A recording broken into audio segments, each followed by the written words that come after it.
Présentation que j'ai faite le 25 juin 2026 à la conférence Nord Agile, la dernière conférence faite sur l'île, sur l'agilité, en tout cas en date. Euh, donc je fais cet enregistrement pour garder une trace et pour pouvoir partager à ceux qui seraient intéressés par ce sujet. Donc le titre, c'est The Faux Agile is Dead, Welcome l'adaptabilité. J'ai un peu mélangé du français et de l'anglais, c'est un petit peu taquin, mais c'était voilà, pour donner un titre qui pourrait inspirer et intéresser les personnes. Donc, qui suis-je déjà? Alors, il y avait des sponsors, mais qui suis-je? Eh bien, je suis alors coach exécutif et organisationnel. Alors, parfois on met coach exécutif et on se sent pas dans une situation d'être coach exécutif. Moi, je pense que je suis tout à fait dans cette possibilité et je peux accompagner des personnes, des dirigeants, parce que j'ai pas mal réfléchi, étudié et d'expérience sur le travail sur le terrain des équipes, des managers de différents niveaux que j'ai pu rencontrer et avec qui j'ai pu discuter et échanger. Et j'ai fait beaucoup donc, de formations pour me faire grandir moi-même par rapport à certains sujets, donc notamment sur le coaching agile d'entreprise. Je suis allé jusqu'au bout et il y a eu pas mal de choses très intéressantes. J'ai été pas mal formé sur le leadership et aussi des outils d'évaluation du leadership que j'utilise. J'ai aussi beaucoup réfléchi et travaillé et mis les choses en action sur le coaching, enfin sur la partie organisationnelle. Donc je suis un coach organisationnel, que ce soit sur des frameworks agiles qui sont maintenant, je dirais, peut-être plus aussi pertinents de nos jours avec l'IA, mais ça n'empêche pas qu'il y a toujours des choses que l'on peut récupérer et que l'on peut toujours garder pour ceux qui savent et qui maîtrisent, pour pouvoir les contextualiser par rapport à l'environnement dans lequel nous sommes. Je suis coach systémique certifié et j'ai fait des formations aussi de coach professionnel et donc je suis certifié ICF, International Coaching Federation. Voilà. Et donc j'ai pas mal de bourlinguer et j'ai écrit un livre, pardon, j'ai traduit un livre, Leadership inspiré par les systèmes, qui est très intéressant, écrit par deux auteurs, Marita et Fridjan et Franck de Vere, qui m'ont fait confiance. Et ce livre aussi, je le dédie et il fait partie de cette présentation. Je le dédie, je dédie ce livre-là pour notamment tous ces managers et ces leaders qui sont un peu perdus à l'heure actuelle dans ces temps incertains. Donc cette présentation est faite en quatre actes. Le premier acte, euh, c'est l'erreur de vocabulaire.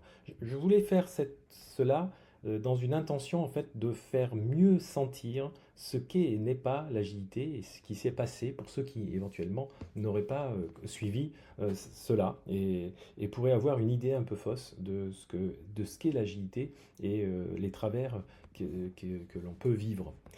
Alors, la première chose, c'est l'erreur de grammaire. Alors, je me suis amusé à me projeter comme si on était dans un autre monde, dans une autre réalité, et que dans cette autre réalité, eh bien, il y avait un courant qui s'appelait le bienveillant. Le bienveillant, c'est quelque chose qui, voilà, dans cet univers parallèle, eh bien, tout le monde parle du bienveillant et on fait du bienveillant, on transforme bienveillant les entreprises et il y a même des cadres bienveillants à implémenter avec des livrets d'instructions assez lourds hein, et tout ça, eh bien, dans cette situation de ce bienveillant qui est un peu partout sur toutes les lèvres, eh bien, il y a des gens qui commencent à se poser des questions en se disant mais qu'est-ce qui se passe? C'est quoi cette affaire? Moi, je comprends bien ce que c'est que la bienveillance, mais là, ce bienveillant, ça a l'air un petit peu plutôt un cadre, un carcan que quelque chose qui nous aide.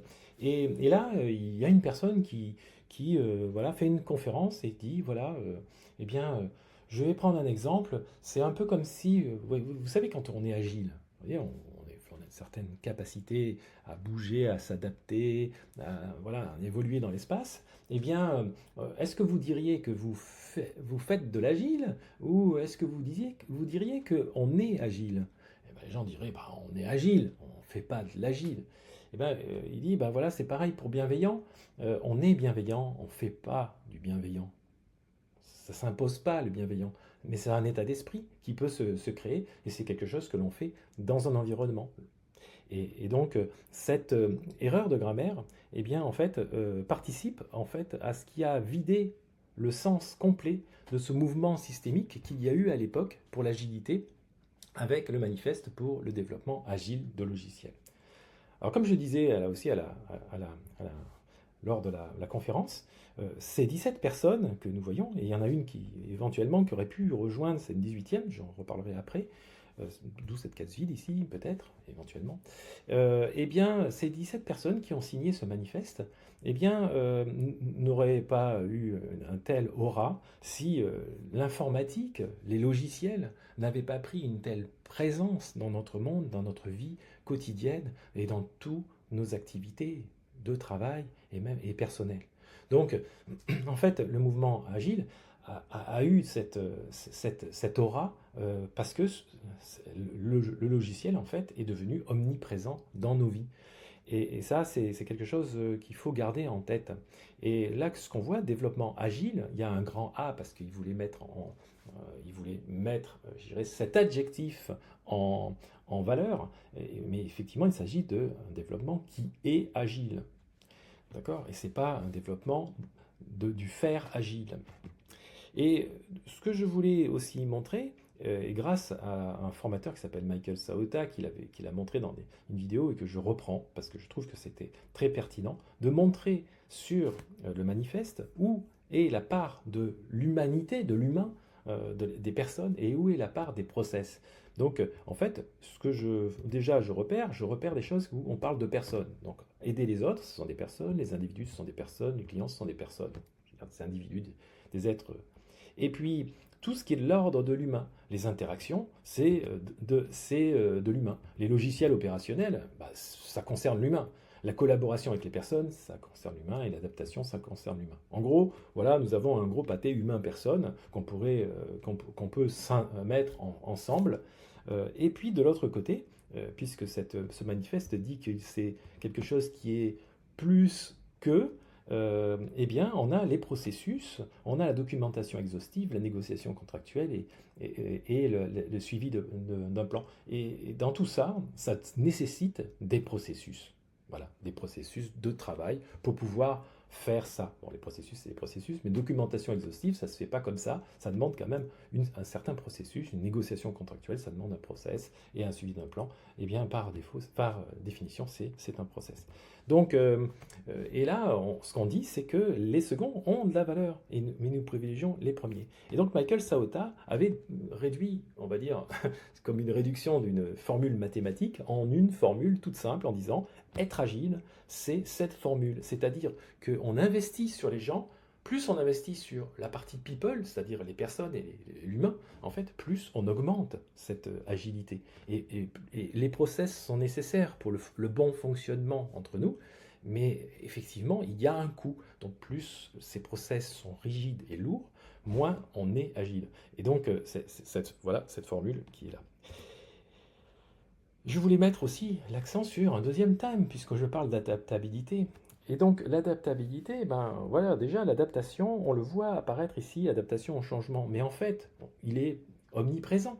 Les individus et interactions, c'est de l'adaptation. Les logiciels opérationnels, il faut les adapter pour qu'ils soient opérationnels. Et la collaboration avec les clients, ça demande une adaptation en continu. Donc en gros, l'adaptation est aussi présente que l'agilité, on va dire. Déjà, les deux termes sont là, mais en plus, je dirais l'humain et l'adaptation. La partie humaine, qui est la partie importante de l'agilité, est aussi importante que l'adaptation. Et l'adaptation est aussi importante que l'autre. Donc, en gros, ce qui s'est passé, et c'est justement, quand je parlais tout à l'heure qu'il y avait une case vide ici, une personne qui aurait pu être là, donc Craig Larman, qui est fondateur, cofondateur de LESS. Alors, LESS a une particularité, c'est que ce n'est pas un framework, c'est vraiment une philosophie de travail basée sur l'expérimentation, d'une pensée systémique, un travail sur le terrain, une recherche et une création enfin, c'est vraiment de la recherche et de la recherche applicative opérationnelle et de la réflexion qui ont donné lieu à deux frameworks. Donc c'est d'abord quelque chose, c'est d'abord de la connaissance accumulée par l'expérience, etc., qui a donné. Voilà. Et donc lui, il était à l'époque invité à venir. Il n'a pas pu venir. Bon, eh bien, donc il n'a pas été, il a pas signé le manifeste, forcément. Et néanmoins, il a été très en contact avec les différentes personnes. Et il a pu ensuite témoigner à travers une vidéo qu'on peut trouver ici sur le fait qu'en 2001, eh bien, il y avait donc deux termes qui étaient vraiment en valeur, qui étaient mis en valeur, deux adjectifs, adaptive et agile.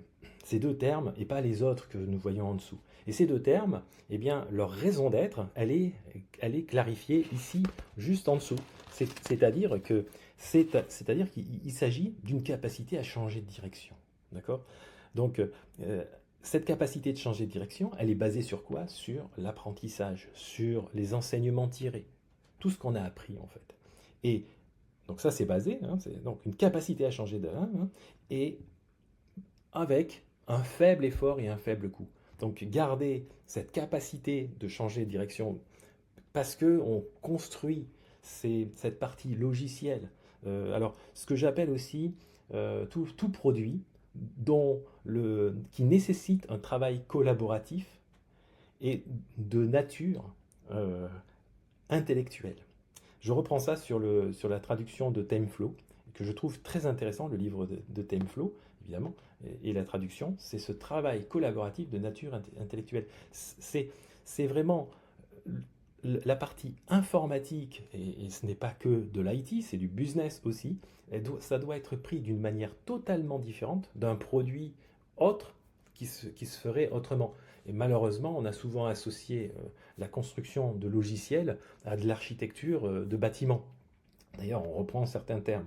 Mais ce n'est pas là aussi, c'est des erreurs de langage qui vident du sens de certaines choses. En tout cas, le message qui est là, c'est que adaptatif et agile étaient deux termes,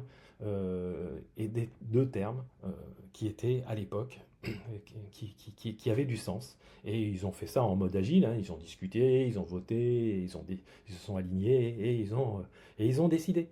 Mais ces deux termes sont interchangeables.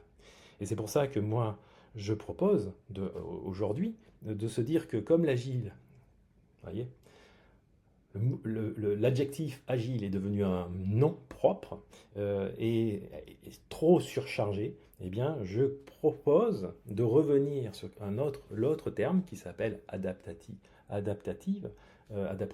qui veut dire adaptabilité, qui veut dire être adaptable, et pour justement continuer cette réflexion et ce travail qui a été fait depuis de nombreuses années.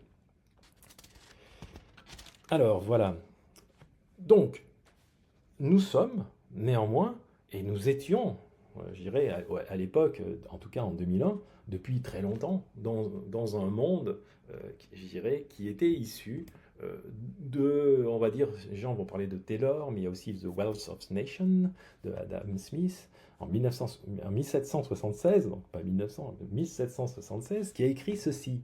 Le fait de confier à chaque employé une seule tâche spécifique permet souvent, vous remarquez le souvent, d'améliorer ses compétences et sa productivité par rapport à une situation où chacun tenterait de fabriquer un produit complet à lui seul. Donc le but, c'est pas de revenir sur des études vraiment complètes, mais c'était juste pour dire voilà l'état d'esprit et ce que Taylor ensuite a réussi à magnifier avec ses usines de production, hein, et le Taylorisme qui en a été issu. Voilà, ça c'est je dirais, le monde industriel que nous avons connu et que nous connaissons encore. Et ce qui se passe, ce que vous pouvez voir ici, ce sont des travailleurs, travailleuses, qui sont, je dirais, vous voyez les deux mondes. Là, on a, on va dire, les managers, la caste des dirigeants qui viennent voir comment on peut optimiser le travail de ces personnes. Et il y a aussi, je dirais, vous voyez, déjà, il y a du féminisme un petit peu, hein, donc voilà, des contremaîtres, hein, femmes, hein, qui viennent travailler. Bon, tout ça, on va pas rentrer dans ce genre de débat, mais c'est juste pour vous dire, voilà, voilà le monde dans lequel nous étions, et qui, ma foi, avait une certaine logique, et surtout dans de la fabrication de produits physiques et de la production de masse, dont on sait maintenant désormais que ce n'était pas une bonne idée vu les conditions climatiques que nous vivons actuellement. Néanmoins, voici le monde, et là, il y a eu les rebelles, pour reprendre l'histoire de Star Wars, dont un qui n'était pas là, toujours le même, Craig Larman, et qui a décrit des lois de comportement organisationnel, en fait, une manière à cet empire de contre-attaquer euh, ces rebelles qui sont arrivés et qui ont commencé à être hyper connus, puisque les logiciels sont devenus, je dirais, une part centrale dans nos vies. Donc, Craig Larman a décrit cela en disant que les organisations sont optimisées pour éviter le changement. Et du coup, il y a tout ce qu'il faut en termes de structure, ce qui n'est pas un problème en soi, parce qu'en fait, il pourrait y avoir, on a besoin de cadres, on a besoin on a besoin de choses qui, enfin, je dirais, qui rassurent, de stabilité. Et c'est toujours ça, il y a une polarité entre la stabilité et le besoin d'innover. Mais, et le problème souvent, c'est que quand on veut faire trop d'innovation, on risque de déstabiliser l'existant, ou quand on veut faire des choses différentes. Donc, ce qui se passe assez naturellement, vu la structure organisationnelle des entreprises issues, je dirais, de l'ère industrielle, eh bien, fait que toute initiative de changement sera réduite à surcharger la nouvelle terminologie, donc l'agilité, ou être agile, ou l'agile, afin de signifier essentiellement la même chose que ce qui était avant.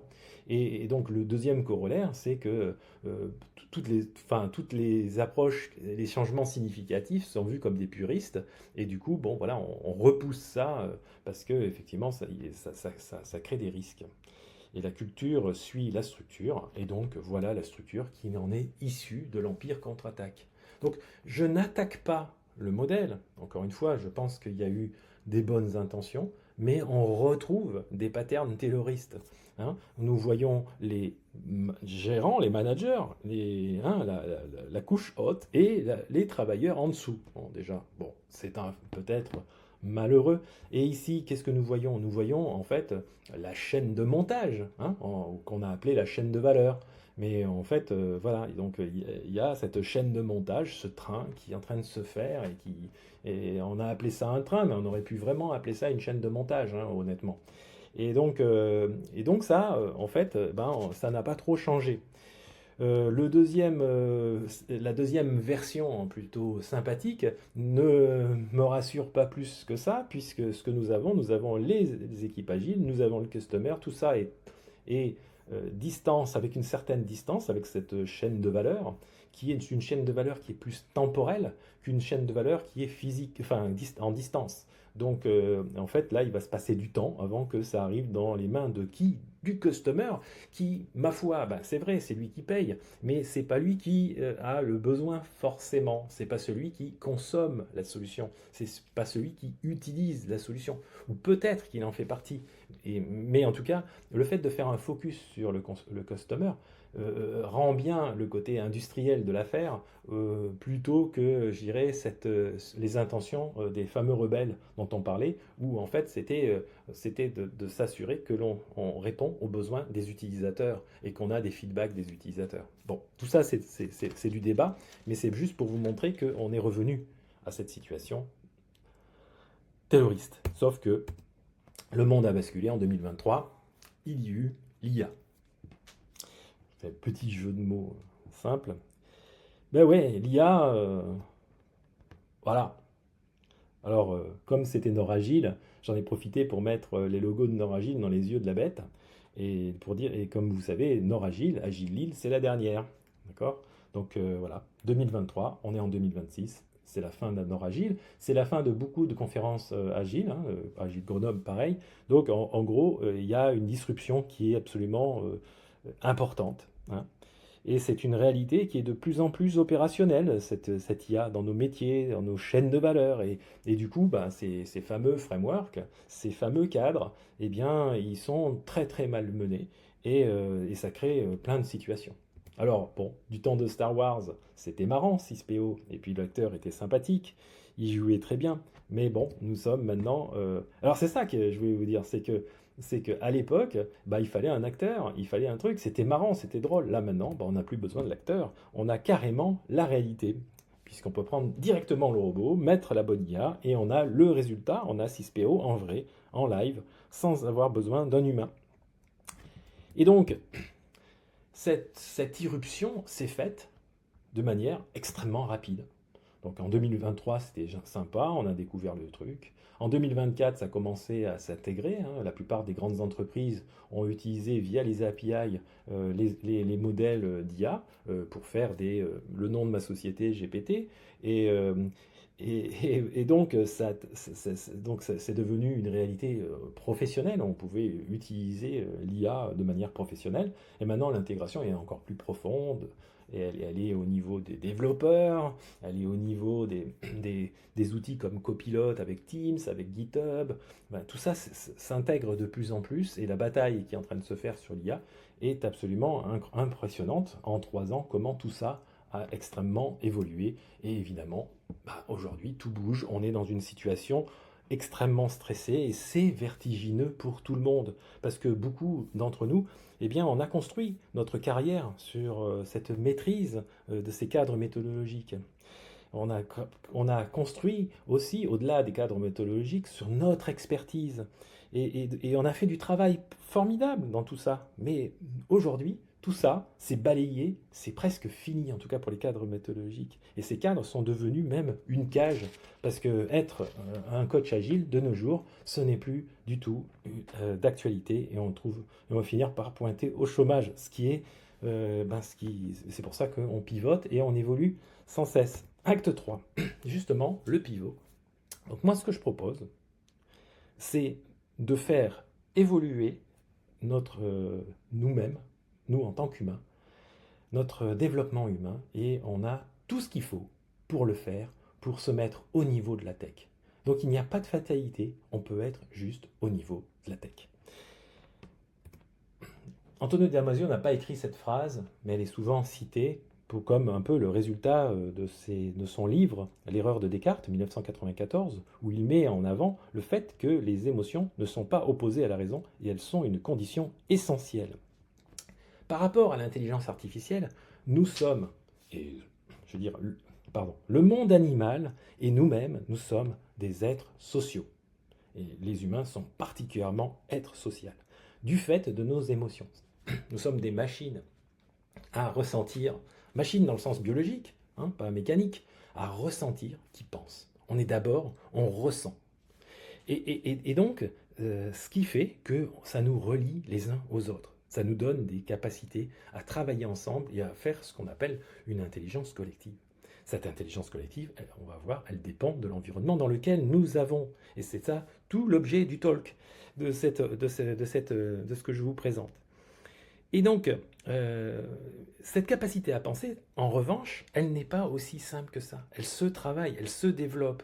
Et seul, c'est très difficile. On n'est pas forcément vraiment autonome. Si on mettait une personne si on mettait des enfants, on les faisait grandir quelque part avec des robots sans aucune interaction humaine, et bien, on aurait vraiment des surprises, même avec des connaissances qui seraient données, et peut-être qu'ils ne seraient même pas capables de les comprendre, ces connaissances. Parce qu'il s'agit de grandir. Et grandir, quand on va à une école, les enfants, quand ils vont à l'école, ils apprennent à vivre ensemble, au-delà des cours qu'ils ont, d'apprendre à lire, des choses comme ça. Tout ça, c'est interactif et ça interagit au sein de nous et ça interagit entre nous. Et ça permet de créer des choses extraordinaires. Quand même, l'être humain, qui est cet animal, je dirais, qui a une capacité de réfléchir, de penser, eh bien, on est arrivé à créer l'intelligence artificielle. On est arrivé à faire des choses quand même assez incroyables. Et ça s'est pas fait tout seul. Donc, et ça dépend de nos systèmes relationnels qui sont notre force face à l'intelligence que nous vivons, l'intelligence concurrente que nous vivons. Donc, voilà, ça c'est juste en prenant un modèle de développement, ce que j'appelle le développement vertical. Un développement vertical, c'est quand on fait passer d'une situation plutôt naturelle et qu'on développe des compétences qui, elles, sont acquises par, je dirais, l'expérience du coaching parfois, et aussi avec la vie avec les autres, et le temps. Ça demande beaucoup de temps. Et donc ce modèle-là, qui est sur du développement du leadership, dit que en termes de leadership, on doit développer à la fois des compétences au niveau relationnel et au niveau de l'atteinte des résultats. Et il y a des tendances réactives qui existent. Ces tendances réactives, il faut en avoir conscience, ce sont nos émotions, c'est notre énergie, elles nous aident, mais elles nous desservent à un certain niveau, et à un moment, il faut savoir développer d'autres manières de faire. Donc si par exemple je suis autoritaire, eh bien la meilleure des compétences, celle qui a la plus d'impact en termes de business, parce que là il s'agit d'un modèle de développement de leadership par rapport au business, eh bien c'est celui d'être visionnaire. Voilà. Si je suis quelqu'un qui aime bien appartenir aux gens, créer des communautés, etc., eh bien, je vais finir par ne pas être efficace parce que je vais mettre les autres et les décisions des autres devant moi. Et donc, à un moment, eh bien, le fait de favoriser le travail collaboratif et d'avoir cette compétence-là, eh bien, c'est ma manière, ça sera la manière de transcender cette énergie que j'ai en quelque chose de positif. Et si on arrive à équilibrer les deux et à monter dans les tours sur plein d'autres compétences autour, eh bien, on finit par être un leader qui a un tel impact que ça se note, hein, surtout si on a une position hiérarchique, je dirais avec un certain pouvoir, eh bien, ça se note sur les résultats business et ça a été prouvé. Donc tout ça, c'est pour vous dire ce truc-là. Ça, c'est du développement, je dirais, entre guillemets, personnel. Et ce développement personnel, vertical, il est aussi visible à travers d'autres modèles, comme celui de BitJoiner. Et BitJoiner nous montre en fait différentes étapes dans la vie. Ces étapes dans la vie, ce n'est pas le seul. D'accord. C'est basé sur d'autres théoriciens, il y en a d'autres qui ont fait les mêmes constats et qui ont formulé cette manière-là, eux aussi. Et donc, BitJoiner a montré qu'il y avait ces différentes évolutions que vous voyez ici, avec des répartitions qu'il a pu voir dans les populations qui ont été testées. Hein. Le Leadership Circle Profile, il y a eu des millions de personnes qui sont testées. Hein. Et ça, c'est un exemple qui, entre réactif et créatif, c'est un exemple qui fait passer de conformeur à achiever, en fait. Hein. Il fait cette zone-là, en fait. Alors, qu'est-ce que c'est? Qu'est-ce que c'est que ces différents niveaux? Eh bien, si je dois prendre une décision, si je suis opportuniste, c'est-à-dire ce niveau qui était en bas qu'on a vu, c'est moi, c'est par rapport à moi. Si je suis conformeur, c'est-à-dire ça va être la décision par rapport au groupe, parce que j'ai besoin d'appartenir au groupe, eh bien ce qui va m'intéresser, c'est que prendre des décisions qui va soutenir le groupe. Ce qu'on voit, c'est que c'est win-lose, c'est-à-dire que c'est le groupe qui va en profiter et un peu moins moi. Ensuite, il y a un développement d'une expertise, ce qui est juste techniquement. C'est une manière, quand on est conformeur, de sortir par le haut et se dire, moi, maintenant, ça y est, j'ai une spécialité, j'ai une expertise, et voilà, c'est moi. Hein. Et donc, voilà, c'est une deuxième partie.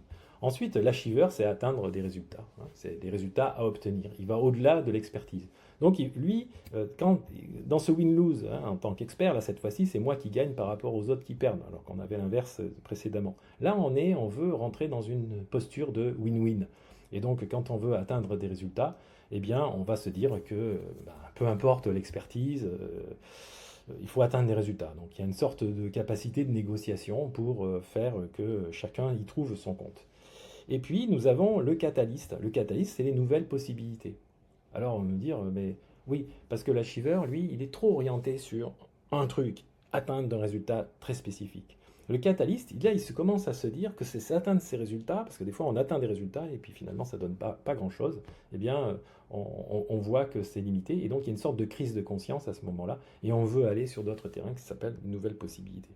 Après, il y a le co-créateur, c'est le système dans son ensemble, donc mes décisions, c'est par rapport au système dans son ensemble. La différence entre l'achiever et là, c'est que je vais mieux appréhender les idées contraires de façon à m'assurer que j'ai entendu toutes les voix du système et que j'ai les meilleures réponses possibles, et bon, pas ceux qui sont les plus, je dirais, les ténors de l'expertise ou les personnes qui sont voilà, camper sur un but à atteindre. Donc là, on est vraiment dans le côté très, je dirais, construction globale, au-delà juste d'un résultat spécifique. Et l'alchimiste, c'est l'évolution du système et ce qui cherche à émerger. Donc là, par rapport au co-créateur qui voit le système, lui, il fait évoluer le système. Et donc, ça donne aussi cette manière de voir les choses, ce niveau de développement. Alors, ce qu'il faut savoir, c'est plusieurs choses. La première chose, c'est que euh, les, euh, ces étapes, en fait, ce sont des endroits là où on se sent le plus à l'aise. C'est là où on revient le plus systématique. Mais ça ne veut pas dire qu'on est dans cet endroit-là et qu'on ne bouge pas. On a une gamme. On évolue. Quand on va dans une conférence comme Nord Agile, on peut être dans des nouvelles perspectives sans aucun problème alors qu'on est plutôt quelqu'un qui est plutôt expert. Et du coup, quand on revient au travail, on va revenir dans notre posture d'expert. Et si l'environnement est pas bon, on va être en conformiste et dire, bon ben voilà, on va faire ce qu'on a, et on va même peut-être on peut revenir en côté mes besoins personnels et être en résistance, en sabotage complet. Donc c'est pour ça que, et je reviens sur mon truc, c'est que les systèmes relationnels sont une force, mais ça peut être, mais mal exploité, ça peut être un problème. Donc il s'agit de travailler là-dessus pour s'assurer qu'on a le meilleur environnement pour faire évoluer les gens vers le haut, parce que on peut faire évoluer les gens vers le haut de manière ponctuelle, mais on peut aussi accélérer le développement vers le haut, faire sortir de la sphère d'expertise, faire sortir d'être juste atteindre des objectifs, faire sortir de quelqu'un qui voit des situations et des nouvelles visions et qui est tout le temps en train de voir des nouvelles perspectives et revenir sur un côté atteinte plus large de choses et de solutions plus durables. Et donc voilà, donc c'est ça qui est important. Pourquoi je dis ça? Pourquoi? Parce que avec l'IA, on n'a plus besoin d'archiveurs, on n'a plus besoin d'experts, on n'a plus besoin de conformeurs. Le message choc que je voudrais dire, c'est que l'IA, elle ne va pas forcément atteindre les métiers, elle va atteindre les niveaux de développement. Les personnes qui sont juste en mode expert, tanké, bloqué, ça c'est facile à l'entendre, eh ben, n'auront plus le droit au chapitre et ce n'est pas ça qui nous intéresse. Les personnes qui sont juste l'atteinte d'objectifs simples, machin, tout ça, une IA sait le faire. Donc, on n'aura plus besoin de cette personne-là pour s'assurer. On peut avoir une IA qui gère d'autres IA expertes qui, elles, vont gérer des IA plutôt des agents qui vont être conformeurs et qui vont faire des petites tâches. Vous voyez? Donc, on peut vraiment créer une population d'IA qui font vraiment toute cette partie-là. En fait, le monde va nécessiter cette partie-là. On devrait avoir maintenant, désormais, des gens qui arrivent en catalyste et qui montent co-créateurs et alchimistes. Ça, c'est ce que nous avons besoin désormais dans le monde d'aujourd'hui par rapport à l'IA. Et c'est possible. C'est possible parce que déjà, la première chose, c'est que ça, c'est en 2017. Je pense qu'à l'époque de Taylor, on devait avoir beaucoup de conformeurs dans la population, s'il y avait eu des tests, une partie d'experts et quelques archiveurs. Vous voyez ce que je veux dire? En fait, il devait y avoir les grands patrons qui étaient archiveurs, et la majorité des personnes dans le management qui étaient experts, et puis une grande population de conformeurs. Donc on avait surtout ça. Cette évolution qui montre ici, c'est qu'il y a beaucoup d'experts, et ça c'est, je dirais, notre métier de nature intellectuelle qui fait qu'on a beaucoup d'expertise qui est nécessaire et qui se développe. Donc, comment on fait pour faire ça? Eh bien, il y a le livre dont je vous ai parlé, que j'ai traduit. Ce livre-là vous permet de voir en tant que personne, en tant qu'individu, comment vous développez verticalement de manière systémique. C'est-à-dire d'utiliser ce qu'on appelle l'intelligence relationnelle systémique, qui est un véritable booster, je dirais, d'évolution personnelle, parce qu'on utilise, un peu comme aller à l'école, quand on va à l'école, eh bien, les enfants évoluent beaucoup parce qu'ils ont un cadre qui va leur permettre d'évoluer. Eh bien, en tant qu'adulte, on peut continuer cette évolution. C'est pas dire de revenir à l'école, c'est pas des formations, c'est être vraiment sur le terrain et avoir des réflexions dédiées pour évoluer ensemble. Et ce livre-là donne les capacités pour un manager qui est en mode résultat et qui voudrait, enfin, qui aimerait passer en co-création, donc je rappelle, c'est le côté systémique, et bien la première chose à faire, c'est comment on voit, on entend et on perçoit un système. Vous voyez. Et ensuite, une fois qu'on l'a vu, comment on le révèle à lui-même pour pouvoir ensuite travailler sur les conflits et faciliter l'émergence. Donc tout ça, c'est décrit. Il y a des chapitres particulièrement bien décrits dans ce livre. Ça, c'est le comment. Ensuite, qu'est-ce que nous allons faire? Eh bien, pour pouvoir le faire, eh bien, il s'agit de travailler sur 3 axes. Soi-même, la relation que nous avons avec les autres et les systèmes dans lesquels on vit. Sachant qu'il y a, je ne vais pas décrire le modèle, il y a des moments d'interaction, c'est-à-dire des moments où, du fait d'avoir des conversations, soi-même, on agit sur la relation et la relation agit sur nous. De la même manière, les relations que nous créons tous, le système relationnel, va agir pour faire émerger des choses, des évolutions dans le système dans lequel on est. De même, le système va agir sur notre système relationnel. Il peut être à la fois booster comme il peut être aussi freineur.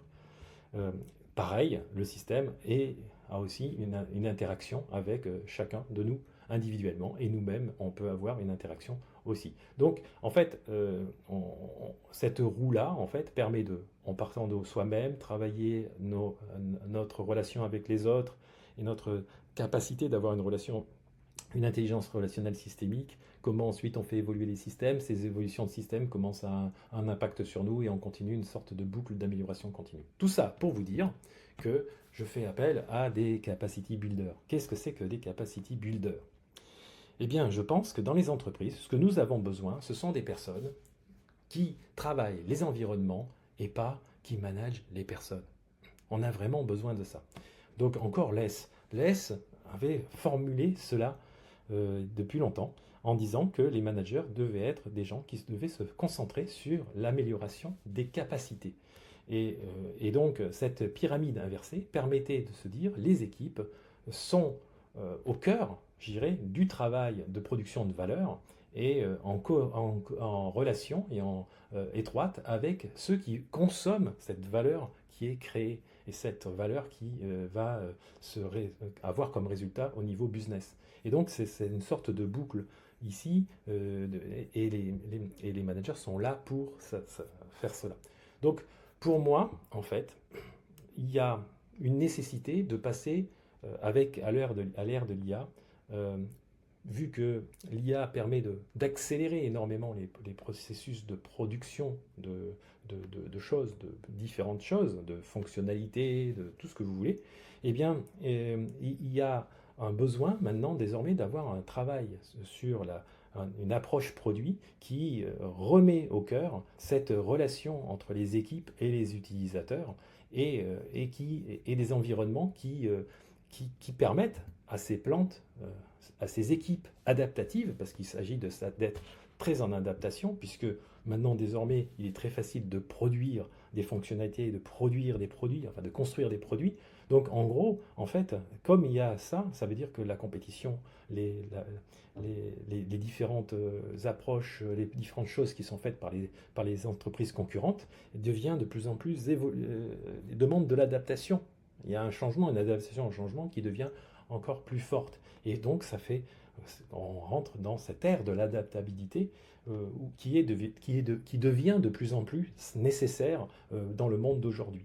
Et c'est pour ça que je propose, en fait, en lien et en relation avec les auteurs de Org-Topologie, Alexei et Roland, qui ont écrit un livre qui s'appelle 10x Org, qui justement parle de tous ces sujets, et qui ont décrit différentes topologies d'organisation en rapport avec ce travail collaboratif de nature intellectuelle que nous faisons, avec donc une topologie de ressources, une topologie de livraison et une topologie adaptative. Autant la topologie de livraison, on l'a bien compris avec l'agilité, mais on a vu que ça ne marchait pas totalement bien. L'IA a du potentiel de le faire réussir certaines choses qu'on n'arrivait pas, mais ça a aussi des impacts négatifs et qui font que ça amplifie aussi certaines choses qui ne marchaient pas. Donc en fait, il y a une sorte de... c'est pas forcément 100% bon. Et l'adaptatif, lui, c'est on sort de la production de masse, on fait du tailor-made, pour reprendre Taylor, mais on va faire quelque chose qui est, c'est Taylor, c'est pas forcément lui, on va faire quelque chose qui est directement par rapport aux besoins des utilisateurs, on va créer de la valeur qui est encore plus, j'irais, spécifique par rapport à des marchés presque de niche qui, à l'époque, pourraient ne pas nous intéresser et deviennent maintenant peut-être, je dirais, la cible. Donc, tout ça, ça demande beaucoup de choses. Pour pouvoir créer ce genre de passage de ce mode-là dans ce mode-là, ça ne demande pas de le faire en Big Bang, ça ne demande pas de faire des transformations, hein, la transformation bienveillante pour repartir hein, là-dessus. Il ne s'agit pas de faire ça, de faire du bienveillant ou du adaptable. Il s'agit de créer, je dirais, les solutions, les petites solutions, faire éclore ça, comme des plantes ici. Et déjà, en travaillant en tant que manager qui deviennent des capacity builders, en faisant évoluer nos ensemble notre niveau de développement, déjà nous-mêmes, de façon à comprendre et déterminer comment on fait des équipes adaptables, enfin, et un business adaptable et une production de produits, enfin une approche produit basée sur de l'adaptatif. Donc ça, c'est ce que je propose, de m'associer avec Orgtopologie pour créer une classe spécifique qui s'appelle le Leadership Adaptative Teams. Et le but, c'est déjà de travailler là-dessus avec des vrais des responsables, des personnes qui ont du leadership dans leur entreprise et qui peuvent machin. Et le but ensuite, c'est de transposer ça le plus rapidement possible sur le terrain, parce que c'est là où l'expérience que vous allez vivre va avoir le plus d'effet. Donc, c'est d'où cet appel à des early adopters pour venir me rejoindre. Et c'est pour ça que je mets le lien avec mon profil LinkedIn pour que les gens puissent directement me contacter et de façon à ce que nous mettions ça en place. Il y a il y a de la matière, il y a de quoi faire. Et en fait, je pense on peut avancer sur ce sujet de manière adaptable, encore une fois, en utilisant les mêmes principes. Et je vous remercie de m'avoir écouté tout ce long discours. Merci et j'espère à bientôt.